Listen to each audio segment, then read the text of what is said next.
Schaefer.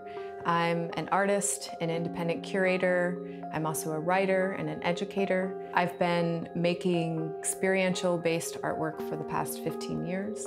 I started out in visual art. I was on the trajectory to become a hyper-realist figure painter, and then realized along the way that it wasn't the representation of the body that was important to me, but it was the body itself.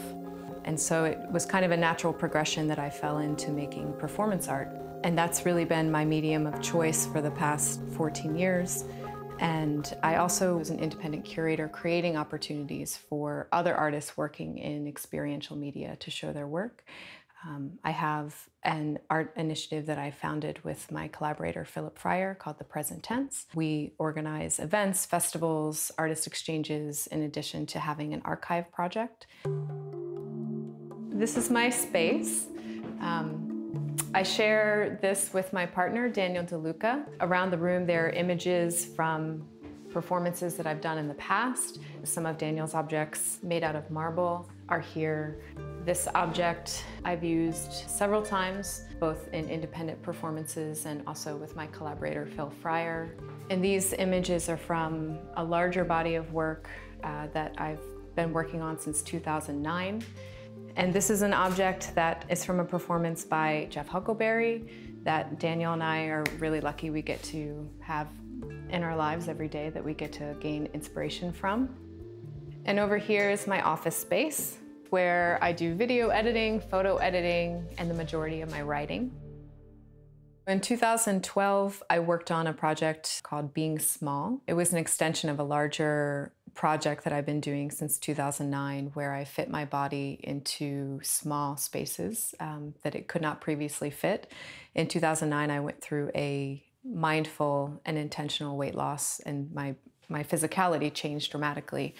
So this started as a way to measure my body in new ways, and also really explore what it means to navigate the world through the vehicle of a body.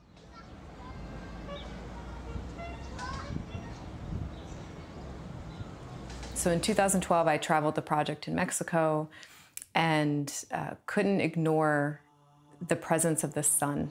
The sun was really something quite extraordinary there. So I started to research each place that I was traveling, and I sunburned images that were important to the history of each of those places into my skin before I would fit my body into small spaces. And this was a way of putting these literally fading historic icons back into contemporary situations.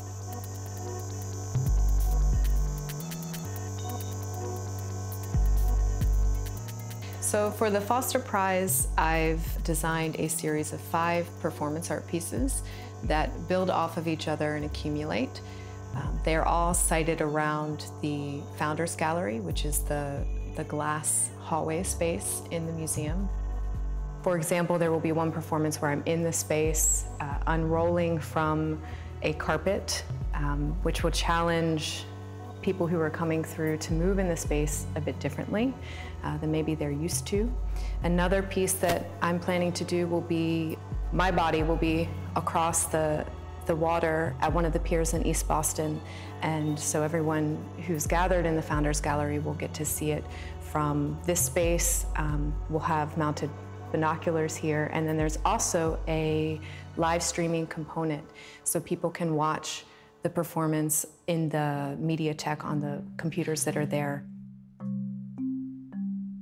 Nowhere else in the ICA are visitors confronted with the surrounding environment in quite the same way that they are in the Founders Gallery. Light is streaming in, which gives it an ethereal quality, and there's this amazing view of the constant horizon. So my project is making use of this horizon line and the liminal state that this conjures throughout the exhibition.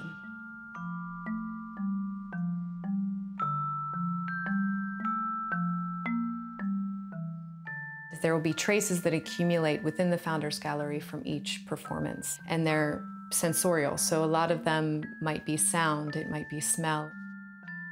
This work can't exist anywhere but here in Boston, and it requires the people who come and witness the work to be part of it.